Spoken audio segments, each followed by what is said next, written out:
শামিদ সোম কানাডার লিগে খেলেন। শামিদ সোমের ইনস্টাগ্রাম পোস্ট থেকে চূড়ান্ত সিদ্ধান্ত জানাতে 2 সপ্তাহ সময় নিয়েছেন শামিদ সোম। অবশেষে আজ বাংলাদেশ ফুটবল ফেডারেশনকে জানিয়ে দিয়েছেন তিনি লাল সবুজের জার্সিতে বাংলাদেশে প্রতিনিধিত্ব করতে চান।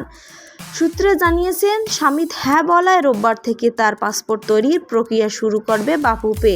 এ বিষয়ে আজ বাফুফের সহসভাপতি ফাহাদ করিম বলেছেন, শামিদ আমাদের জানিয়েছেন সে বাংলাদেশের হয়ে খেলতে চান।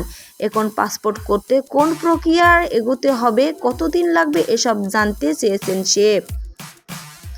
এশিয়ান কাপের বাছাই পর্বে বাংলাদেশের পরবর্তী ম্যাচ ঢাকায় সিঙ্গাপুরের বিপক্ষে 10 জুন। সেই ম্যাচের আগেই শামিদের পাসপোর্ট ও অন্যান্য আনুষ্ঠানিকতা শেষ করতে চায় বাফুফে।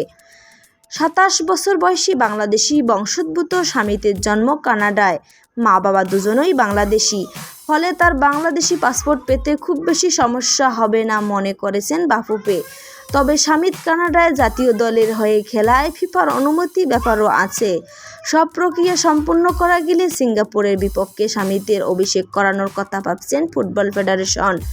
এ বিষয়ে শামিদও আগ্রহী জানিয়ে ফাহাদ করিম বলেন, শামিদ বাংলাদেশের পরবর্তী ম্যাচগুলোর বিষয়ে আমাদের থেকে জানতে চেয়েছেন।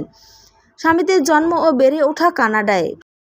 কানাডিয়ান প্রিমিয়ার লিগের ক্লাব কালাভরি এফসির মিডফিল্ডার শামিদ 2016 সালে কানাডার অনূর্ধ্ব-20 দলের হয়ে 7টি ও 2018 সালে অনূর্ধ্ব-21 দলের হয়ে খেলেছেন 4টি ম্যাচ।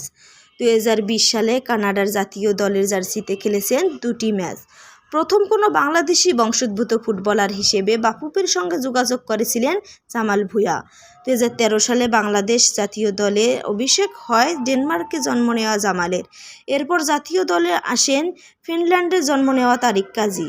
সর্বশেষ গত মার্চে ভারতের বিপক্ষে ম্যাচ দিয়ে লাল সবুজের জার্সি গায়ে চাপিয়েছেন ইংলিশ প্রিমিয়ার লিগের খেলা হামজা চৌধুরী, যা অতীতের সব উচ্ছ্বাসই ছাপিয়ে গেছে।